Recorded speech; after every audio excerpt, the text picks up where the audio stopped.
What is up? Long time no video. Been working out here for a couple more hours tonight, and I just realized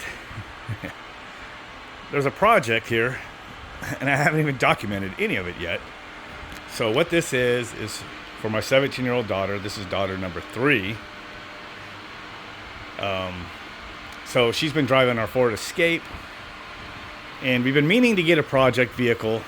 She's been bugging me about retard stuff like Mazda Miatas with pop-up headlights and stuff like that, like early 90s cars. At 53 years old, I do not want to be working on under the hood. It'd be a bitch to get them to pass emissions, and just, you got to remove 10 pounds of shit just to get to the one thing that you're working on. I told her, let's get a truck. Tried to tell her like Dakotas, maybe Rangers, maybe S10s, but she started looking at Rams and stuff, and F-150s. We went and looked at a Ram yesterday, but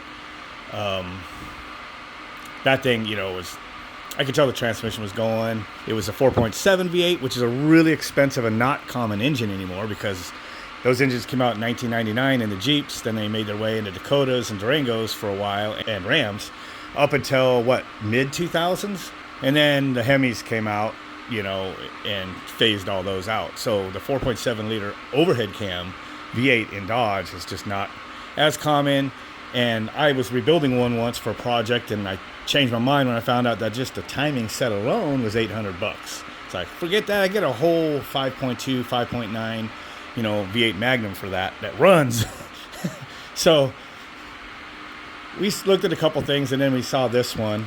It needs some TLC, but it runs. It is 2003, so it is 20 years old, and it has just a 4-cylinder. And one thing about our project is, I said, I'd like to do a turbo project again, maybe one with her, because she wants to do, car projects. But I'm like, I don't really want to get her like a V8 Mustang or something and then start modifying that, because she has no business driving that. She'll wind up in the ditch or something. So what we need was something that was gutless, that we could just improve to not be gutless. So this is that candidate. And as you see, these had 3 engine options at this point: 2.3 liter, a 3.0, or the 4.0. The 4.0s would actually get out of their own way, I should say. 2.3 liters are the most reliable engine out of these 3, but obviously the least powerful. This is a 16-valve dual overhead cam one, so that does have a little more power than the last one I drove. And it is 5-speed, so my daughter gets to learn stick shift. And maybe I'll insert a couple clips here of that. There's a car behind you. Yep. Fuck! And there is a car behind you? Yeah. Okay, go. Okay, go in first gear. Holy shit, go. Sorry, bro. Let it out real slow till it rolls. Just let it roll through. Roll through. You're going around me. I don't care. Told you.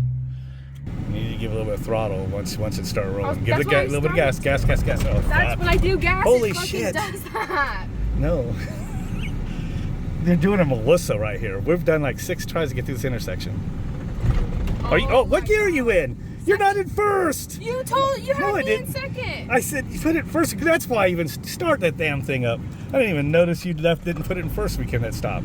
No wonder it's never gonna go. I mean, I could do it because I'm smooth. Holy sheep shit. Let me go back to let's go over the project a little more before I show you what I'm doing and what I've done within 24 hours of owning it.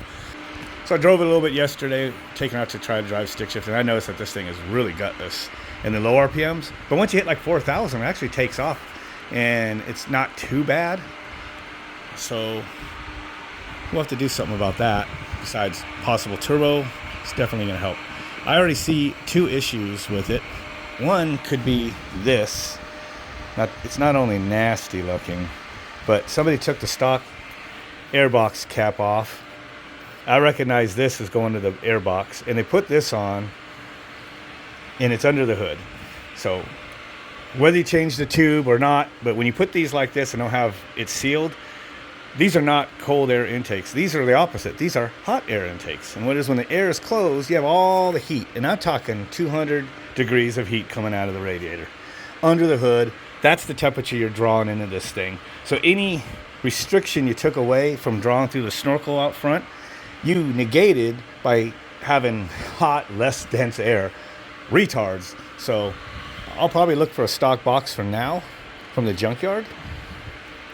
And another aspect of this is this daughter, my third daughter, she's never really gotten to go to the junkyards with me, so this gives us the opportunity now, because we haven't had a project vehicle and any reason to do that.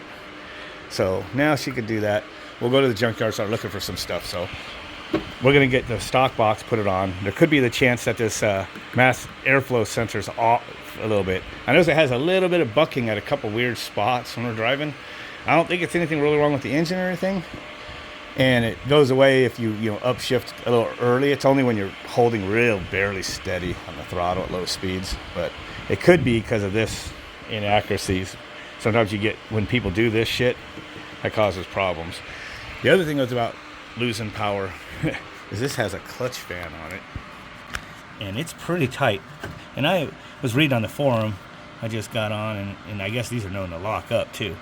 So I want to put electric fan on there. I did notice though, there's already an electric fan in the front there, which is what my Dodge Dakota had, my 4x4. It had electric fan, and then it had this, threaded on clutch fan.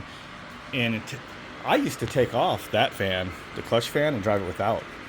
Unless I was 4x4 and I was going slow and working the engine or towing, I was just leaving that off, and it was fine. So I'm probably going to take that off pretty quick and see how good the electric fan is, and we'll probably pull that off, go to the junkyard, find something off of a Mustang or something with a little bigger fan, and we'll put one of those on there and permanently replace that clutch fan. The reason you want to do that is because when those clutch fans grab, it takes a lot of power out of your engine, and this thing needs all it could get. When you first pull out into traffic in first gear, it's a dog, and then once it gets going, it seems okay. It seems like a pretty normal power after that. So that's probably part of it. I'm thinking that might be a little tighter than it's supposed to be. And we were running the air and idling a lot and then driving it, and that's probably why. The engine seems to run fine. It's just like this old work truck I drove on at a site I used to work at. They had a Ranger, and that's pretty much the power level it seemed to be out of a 2.3. So I don't think anything's wrong with the engine. It does have a lot of miles on it, over 200,000. I'm assuming it's original.